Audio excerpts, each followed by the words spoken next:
So it was a very good journey because, one of my friends recommended, and touch wood, I do not have much of health issues per se, but weight has been an issue. मुझे definitely migraine का काफी issue रहता था summers में. And secondly, when I get up from bed, I used to have a little of a lethargy, अरे करना है, या towards the end of the day, I used to feel very tired. And third thing is कि खाने पे control जो नहीं है, तो to say no, you know what, I'm done. तो ये नहीं होता था, because I'm a foodie, I love to eat. And drinking also, partying. So these four things वगैरह, and उसके साथ even if I take हवा भी खाऊंगी तो वो वेट में जाएगा, कन्वर्ट होगा पक्का, ऐसा मेरे साथ होता है. So that's when a good part is in this journey. One is I am able to cut off my food. मैं 7 बजे कुछ भी दुनिया भी इधर से उधर हो जाए, अगर मैं हूं तो मैं नहीं खाती. I am able to control. That is one. Now the second part is yes, to eat sensibly, like कि कितना खाना है. और जैसे ट्रैवल कर रही थी इस बार, so वो मेरे लिए मेजर चैलेंज होता है. when I'm traveling, I tried to portion में मैंने सैलेड खा लिया इससे पहले, फिर उसके बाद मैंने पनीर खा ली, फिर जाके चीज खा लिया, फिर थोड़े से नट्स खा लिए, फिर जगह बची तो एटलीस्ट मैंने वेट पुट ऑन नहीं किया. And the migraine, so migraine touchwood मुझे हुआ ही नहीं. So I've had no migraine, and energy levels have gone up. Like I'm bubbly and nice till end of day. मैं काम करती रहती हूँ, ऑफिस ट्रैवल करती रहती हूँ, एयरपोर्ट पे जाती हूँ, वहां से निकलती हूँ, आती हूँ. And I do not get into those coffee shops of Starbucks से उठा लिया एक जाके ये, and I try to grab a smoothie or a green smoothie, और उसमें शुगर अपनी लेके जाती हूँ साथ में. और साथ में मैंने ट्रैवल कैसे करना है, हैड माई स्मूदी मेकर जो खरीदी लिया पोर्टेबल, साथ में मेरी शुगर, नट्स, और पैकेट्स में प्रोटीन पाउडर्स होते हैं जो मेरे जितने दिन होते हैं उसमें से पड़ा रहता है, और जाकर के वो मैं बना के खा लेती हूँ. So I am like full and nuts. So that is what I have learned. A dream that I see myself is still where I am 35 और व्हाटएवर. उस पिक्चर्स को देखती रहती हूँ, मुझे उसमें जाना, उसमें जाना, अभी तक नहीं हुआ है. I will reach. But yes, I feel much fit, and I have learn from you the art, at least tip of the iceberg. ज्यादा नहीं, तो बहुत लंबी जर्नी है, बट मैंने समझ लिया है थोड़ा बहुत. बट मेरे साथ उल्टा हो रहा है, मेरी बेटी और मेरे हस्बैंड लूज कर रहे हैं. मैंने कहा ये क्या तमाशा है, मैं उनको आटा खिलाती हूँ, I am giving the same diet and they are losing. I am like come on, what is this, I am not losing. But yes, so that's been my journey. Intermittent fasting करके 17-18 hours तक चली जाती हूँ. Last I did was 18 hours. मेरा जो मैंने वजन बढ़ाया था, लाइक अब वजन पे नहीं जाना चाहिए, say that, but I normally like try to see इतना खा लिया इस week. But I get back to my weight very quickly, because मैं इंटरमिटेंट फास्टिंग करती हूँ 1-2 दिन. And regular time mein I'm able to easily, I'll leave at 7 and I eat the first meal at 10 or 11, and I do my workout in the fasting state. पहले मैं खा के जाती थी.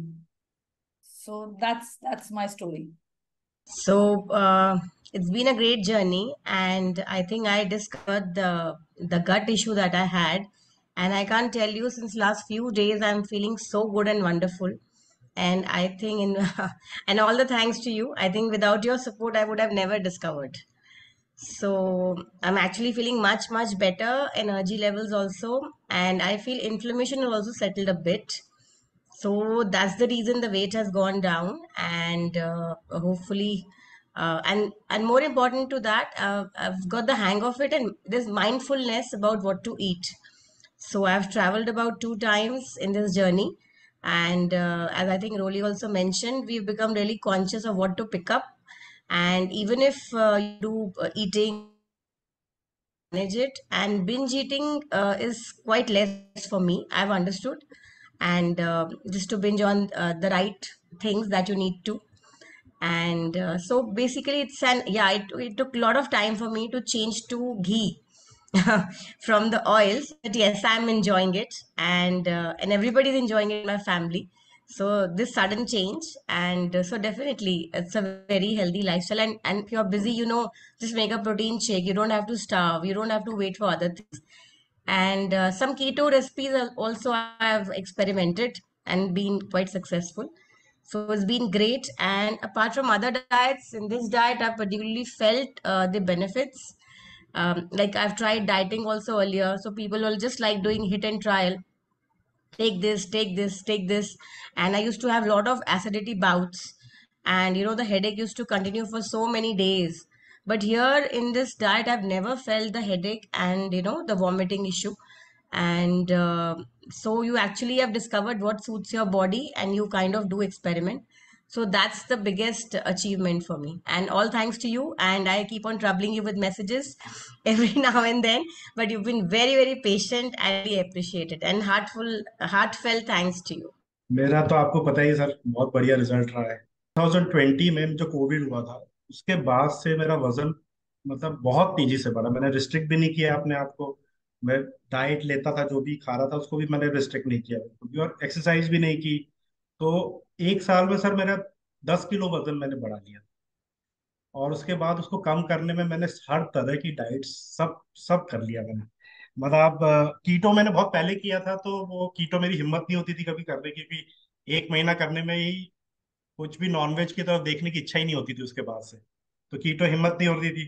फिर मैंने ये सात्विक डाइट थी उसको फॉलो किया। फिर एक 25% करके एक फाइट होती है जिसमें 25% सैलेड, दाल, इस तरह का कुछ है, वो सब भी किया। पर कुछ नहीं हो रहा था और फ्रस्ट्रेशन बढ़ता जा रहा था। उसका एक कारण ये भी था क्योंकि मैं क्रेविंग्स नहीं अपनी रोक पा रहा था। मुझे भूख, बहुत तेज भूख लगती थी। और उसके कारण कुछ भी डाइट में जब फॉलो करता था, 2-3 दिन में ही मुझे इतनी तेज भूख लगती थी कि मैं वापस खा लेता था पूरा। और वो सब बिगड़ जाता था। ये पिछले एक साल से मैं बहुत स्ट्रगल कर रहा था। मैंने बहुत सारे, मतलब हर तरह की डाइट आप कह लो, सब सब करने की कोशिश की, पर नहीं हो पा रहा था। बिल्कुल थक हार के। और मैं, मुझे किसी ने रिकमेंड नहीं किया था, ऑल ऑफ अ सडन मेरे को इंस्टाग्राम पे दिखा और मुझे लगा कि शायद, पता नहीं कुछ था, क्लिक कर गया एकदम से। और मैंने पहले दिन शायद मैं ही फर्स्ट था जिसने सब्सक्राइब भी कर लिया इसको, मतलब कोर्स को मैंने ले लिया था। और मैं डिटरमिंड था सर, क्योंकि मैं 2 साल से बहुत स्ट्रगल कर रहा था। बहुत लेथार्जी फील कर रहा था, बहुत मुझे बहुत खाना खान, तो एटलीस्ट दोपहर में तो खाना खाने के बाद मुझे हमेशा नींद, बहुत तेज नींद आ रही थी। स्लीपिंग को लेके बहुत स्ट्रगल कर रहा था, नींद नहीं आती थी मुझे। तो और वेट तो खैर था ही। और वेट तो मेरा बिल्कुल भी नहीं जा रहा था, बल्कि बढ़ता ही चला गया। तो एक फ्रस्ट्रेशन था हमेशा, थोड़ा फ्रस्ट्रेट बहुत ज्यादा था पिछले एक साल से। तो मैं जब आपका मैंने कोर्स ज्वाइन किया तो मैं बहुत डिटरमिन्ड था कि मेरे को ये, इसमें कुछ करना है। तो 3 महीने मैंने जो है, कुछ जो भी कमिटमेंट्स थे वो मैंने कहा कि नहीं करूंगा, मैं कहीं बाहर नहीं जाना है। क्योंकि मैं थोड़ा घूमने घामने चला जाता हूँ बीच बीच में। तो मैंने कहा नहीं, 3 महीने कहीं नहीं जाना है, पर पूरा कमिटमेंट होके जो बताया गया जैसा, पूरा मैंने, जो 3 महीना है पूरा मैंने डिटरमिन्ड होके मैंने कहा कि मैं जैसा बताएंगे, मतलब गुरु को, अगर मेरा एक बहुत मानना है मेरे इस चीज का कि अगर गुरु को टेस्ट करना है कि गुरु कैसा है, बहुत अच्छा शिष्य बन जाओ। तो मैं बिल्कुल 100% शिष्य बना हूँ आपका। और मुझे रिजल्ट्स भी मिले हैं उसके। तो आपके कोर्स का जो मेन, जो मुझे जो सबसे बड़ा टेक अवे है, वो है एक तो इंसुलिन का जो कंसेप्ट है सर। फास्टिंग इंसुलिन मुझे कुछ नहीं कभी अंदाजा था कि ऐसा भी कुछ होता है। फास्टिंग इंसुलिन का जो कंसेप्ट है, इतना ज्यादा सिंक इन कर गया है मेरे अंदर कि अब मुझे कोई, अगर शुगर मेरे सामने रखा भी रहेगा या कोई लेकर आएगा, मैं नहीं लेता। तो वो चीज मुझे बहुत अच्छे समझ में आ गई। इन्फ्लेमेशन के बारे में बहुत, ये चीज कभी मुझे समझ में ही नहीं आता था कि इन्फ्लेमेशन होता क्या। बोलते सब थे कि इन्फ्लेमेशन है रहा है, इन्फ्लेमेशन, पर कभी भी उस चीज को समझ में नहीं आया कि बस थोड़ा दर्द हो रहा है, ये है बस, इतना समझ में आता था। और वो इन्फ्लेमेशन का कंसेप्ट समझ में आया मुझे। तो ये दो चीजें तो मैं बोलूंगा कि मेरा, मतलब इंसुलिन रेजिस्टेंस और इन्फ्लेमेशन, ये दोनों चीजें मुझे बहुत अच्छे से क्लियर हुई हैं। और इसके कारण मेरे को बहुत हेल्प मिली है अपना डाइट को फॉलो करने में और चीजों को समझने में। तो यही है सर। बाकी मार्कर्स तो मेरे, मतलब मैं तो बिलीव ही नहीं कर रहा था। 10 kg मैंने, 3 महीने में 10 kg मैंने वेट कम किया है। That is amazing. I was suffering from fatty liver. अभी आपने, कल ही मैंने आपको रिपोर्ट्स भेजी थी, फैटी लेवल मेरे ख्याल से ऑलमोस्ट, मतलब मार्कर्स तो सब नॉर्मल ही बता रहे हैं। हाइपोथायराइड के बिल्कुल नजदीक पहुंच गया था मैं। तो उसका भी मुझे बड़ा वो लग रहा था कि भाई ये, अब इसकी पता नहीं दवाई लेनी पड़ेगी उसके लिए। और वो मार्कर्स भी मेरे नॉर्मल आ गए हैं। थोड़े बहुत अभी है, इम्प्रूवमेंट है। मेरा फास्टिंग इंसुलिन 20 के आसपास था, मतलब 4.61 मेरा होमा होमा आई आर था। वो 2 के आसपास आ गया है तब।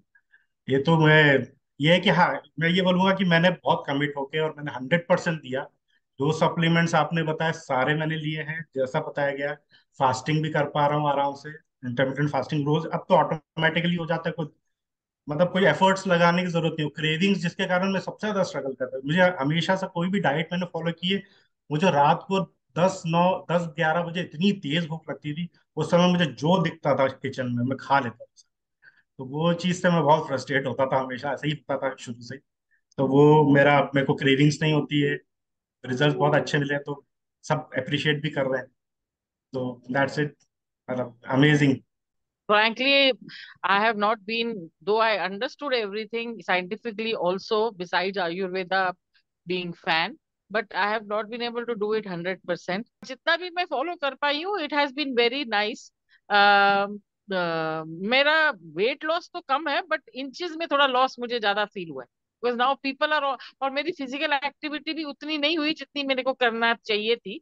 But जितना मैंने किया उसके हिसाब से, when people say कि you look a little पतला, तो that is nice, like you know. But weight में उतना ज्यादा फर्क नहीं है, थोड़ा सा ही है. बट इंचेस में थोड़ा ज्यादा लगता है मुझे. एंड समझ मुझे आ गया कि अभी मैं अब ये कार्ब्स ज्यादा खा रही हूँ या मैं ये कर रही हूँ. The only thing which confuse me was the milk which I just check with you again. And I am still trying. I have the LCHF आटा वाली रोटी with coconut flour and almond flour and rajgira flour mix. So that I am okay with. I'm not very fussy about these things. But ना मैं intermittent fasting frankly जानते हुए भी कर नहीं पाई, because my a lot of work in my tooth area had to be done. I still doing on. But whatever I have done has been उतने में भी रिजल्ट तो दिखा है, ऐसी बात नहीं है. जैसे ये अरविंद जी ने तो बहुत किया है तो रिजल्ट है, मैं ऐसा नहीं कह सकती. And I am feeling better. When you lose weight you always feel better, like you know. तो बाकी I will continue. I'll stay in touch with you, Satyajit, because once my tooth issue, this gums and tooth issue gets a little solved, then I'll go back on chicken and everything. Maybe then it will show a better result. But ये हुआ कि हाँ, वो मेरे को भी बहुत ज्यादा क्रेविंग होती, just like this Arvind ji said के, मतलब उस time reason will not work. इतनी भूख लग जाएगी रात को 11-12 बजे, इफ यू आर अवेक, उस टाइम रीजन नहीं होता है. जो मिल गया पागलों की तरह उठा के पूरा का पूरा पैकेट खा गए, like you know, kind of thing. तो ये इंसुलिन फास्टिंग का भी मैंने नाम पहली दफे LCHF में ही सुना. तो मेरी फैमिली में एक दो डॉक्टर्स भी है, बट नोबडी मेंशंस दिस. तो अवेयरनेस लेवल पे भी हुआ है. Is just that when we do the session तो मुझे बहुत कुछ समझ आ जाता है. इंसुलिन रेजिस्टेंस तो सुना था, but insulin sensitivity and all test भी मैंने करवाया है, थोड़ी ज्यादा भी आई है. But a lot of awareness is done. And once I get, मेरे को ना कुछ होता रहता है. I don't know why I have become prone to all this. So whatever I do उसमें बहुत ज्यादा ब्रेक्स आती, तो फिर भी मैं कहती हूँ ठीक है, this is also part of the Cosmos. तो चल रही हूँ मैं, चला रही हूँ. Thank you.